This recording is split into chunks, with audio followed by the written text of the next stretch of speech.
My name is Chelsea Ferguson. My little boy is a toe walker. When he was born, he had shoulder dystocia, and I think that's how you say it. He was full term, big boy, but was rushed to the NICU as soon as he was born because being stuck in the birth canal, his brain had turned to fight or flight mode, and he had forgotten how to suck, swallow, and breathe at the same time, which means a baby won't survive. So he was put in the NICU for 3 days. I personally believe that that was the beginning of where everything was reversed in his brain because he was full term and it was a very healthy pregnancy and no complications or anything. So once he got to 1 year old, I realized he was not saying anything. He was just saying sounds. And then by 2, he was only saying maybe 5 or 10 words, really not very many. He was put on the autism spectrum for not speaking, for toe walking, for all of his temper tantrums, his meltdowns. We got him into school, and when he turned 5, which was just a couple of months ago, that was when I was told to start addressing more seriously his toe walking. Now, he'd been working with a physical therapist at school, and after lots and lots of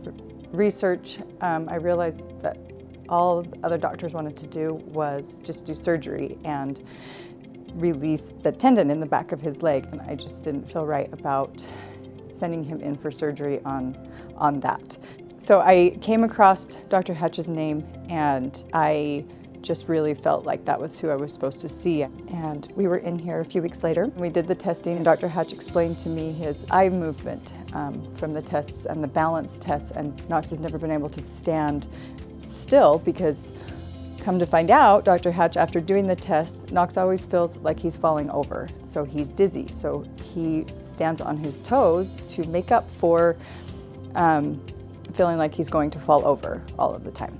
And after the first week with the gyro stem and things, we started to see Knox's heel drop to the floor on his left leg, which was remarkable. And in the first week, I noticed a change in his speech. His SHs and his CHs were no longer with a lisp. He would say, "We're going to Dr. Hatch." And all of a sudden, his speech has completely changed. So there's changes that I'm seeing in him that aren't necessarily for his toe walking, but things that I didn't know were going to happen for him. I knew they were problems, and we've been doing speech therapy and all those things. I figured he'd probably grow out of the speech thing, but to watch it change in a week's time was mind-blowing to me. So the at-home exercises were going to take time, but Dr. Hatch told me that consistency is key, and so I've been following my heart, and we were prescribed 5 times a day to do these exercises, and 3 was kind of our max that I could get both of us to sit down and be calm. He's only 5, so it takes time. But every time he did it and I got him to calm down and do the exercises, by the end I would notice a change in his attitude and a calming almost, if we could make it through all of them. And I knew that each of those times were very, very important for us to make sure that we sat down and did that. We're now 4 weeks into his treatment with the at-home treatments after a week of treatments in office. And just 2 days ago, I watched him go down our stairs, and normally he holds on tightly to the rail. And he had his Nerf gun in his hand. He was playing with his cousins, and he just ran down the stairs. It never took his hands off his Nerf gun, which nobody else would have noticed that, but for me, that was a huge step to see him just run down the stairs and not be worried about falling down the stairs or timid.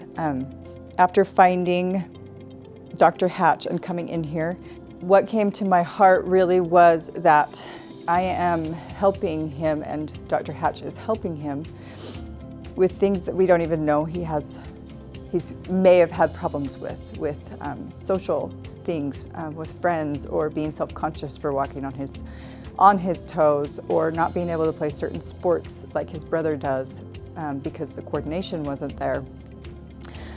There's things I don't even know that we're helping, but I know we're helping so much more for him by helping his brain to function at full capacity. And the numbers that you get to see on the screen from the testing that Dr. Hatch does are proof that it's not like, oh, I just kind of noticed he's walking a little bit more flat-footed, or his balance is better, or I'm noticing a little bit in his speech. You can see it. There's numbers and there's a chart and it's right there, and you can't make it up. So I too have learned a lot from Dr. Hatch, and I would highly recommend anybody coming in who's even questioning something maybe in their brain going on.